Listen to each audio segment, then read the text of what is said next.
ជំងឺសេមាន់តើប្រភេទជំងឺសេមាន់ដល់សភាពបែបណាបងប្អូនឃើញនៅលើរូបនេះអត់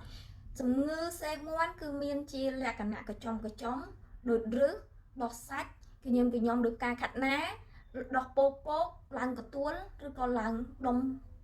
ទូចនៅជំវិញប្រភេទរបស់បងប្អូនអញ្ចឹងប្រភេទជំងឺសេមាន់នេះមិនមែនកើតភ្លាមវាចេញរោគសញ្ញាភ្លាមទេអាចក៏ចន្លោះពី3ខែទៅ6ខែឬក៏អ្នកខ្លះឆ្លងដល់មួយឆ្នាំទៀតទៅមានជារោគសញ្ញាអញ្ចឹងសួរថាជំងឺសេមាន់នេះកើតតែស្ត្រីឬក៏កើតទាំងពីរភេទកើតបានទាំងបុរសទាំងស្ត្រីវាជាប្រភេទជំងឺកាមរោគហើយជាពិសេសវាឆ្លងតាមរយៈការរួមភេទនឹងតែម្ដងអញ្ចឹងចំពោះបុរសវិញគឺដោះជាប់នឹងស្បែកលឹងរបស់គាត់ឬក៏ពេលខ្លះទៅដោះនៅខាងចុងហ្នឹងឡើងស្ញាញក៏មានដែរជាលក្ខណៈសាច់ដូចរឹសដូចកញ្ចំ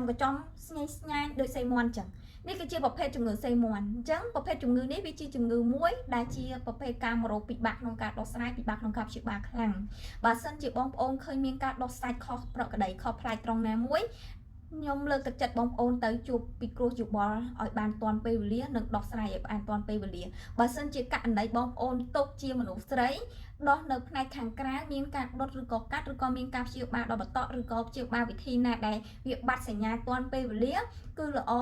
ប៉ុន្តែបើសិនជាករណីបងប្អូនទុកយូរវាដោះទៅដល់មាត់ស្បូនបងប្អូនប្រឈមជាមួយនឹងមហារីកមាត់ស្បូនខ្លាំងហើយវានឹងរីករាលដាលពីបន្តិចរហូតដល់ច្រើនទៅណាបើសិនជាឈាមដល់ដំណាក់កាលវាមានជាលក្ខណៈដោះសាច់ដាច់ចេញជាឈាមទៀតគឺបងប្អូនព្រួយបារម្ភបំផុតហ្នឹងគឺមានការឆ្លងពីម្នាក់ទៅម្នាក់មិនទោះបីការមិនមានការរួមភេទក៏ដោយក៏មានការឆ្លងដែរករណីបងប្អូនប្រើកសែងដាច់ឈាមនឹងជាមួយគ្នាប្រើទៅភ្លាមប្រភេទជំងឺកាមរោគមិនមែនថាវាឆ្លងតាមរយៈឈាមក៏ពិតមែនឆ្លងតាមរយៈទឹករងៃក៏ពិតមែនប៉ុន្តែមិនមែនបងប្អូនប៉ះរយៈពេលយូរហើយវាឆ្លងទេអ្នកដែលប៉ះគ្នាភ្លាមជាពិសេសបន្ទប់ទឹកសាធារណៈករណីអ្នកខ្លះគាត់ដាច់ជាឈាមទៅគាត់ទៅបន្ទប់ទឹកហ្នឹងមានការជាប់បន្ត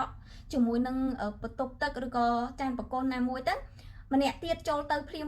ទាំងដែលមេរោគមិនទាន់បានស្លាប់បាត់បង់ជីវិតទេគឺវាមានការឆ្លងខ្លាំងមែនទែនឆ្លងខ្លាំងហើយចំពោះបុរសដែលអត់មានដៃគូរួមភេទជាមនុស្សស្រីគាត់រួមភេទជាមួយនឹងបុរសខ្លួនឯងក៏ករណីឆ្លងភាគច្រើននឹងជាមួយនឹងរុនគូតដោះចេញពីរុនគូតនឹងតែម្ដងហើយប្រុងប្រយ័ត្នបំផុតអ្នកដែលរួមភេទតាមមាត់គឺដោះចេញតាមមាត់ដោះនៅមាត់នឹងតែម្ដងប៉ះដៃក៏អាចដោះដៃអញ្ចឹងហើយនៅតាមពងកនេះក៏មានដោះដែរបងប្អូនមានអញ្ចឹងហើយប្រភេទជំងឺសេមាន់នេះជាប្រភេទជំងឺកាមរោគមួយដែលពិបាកនេះវាឆ្លងដោយពពួកវីរុសដែលបងប្អូននិយាយទៅកុំចង់ដឹងថាវាកើតបែបណាក៏ឲ្យចង់កើតអីបើមានហើយរោគសញ្ញាណាដែលអាចគួរការពារបានការពារទៅដោះស្រាយទៅកុំពជាពេលបងប្អូនចង់ដឹងបន្ថែមអាចតាក់ទងមកនាងខ្ញុំបានតាមរយៈលេខ Telegram ហ្នឹងណាអរគុណច្រើន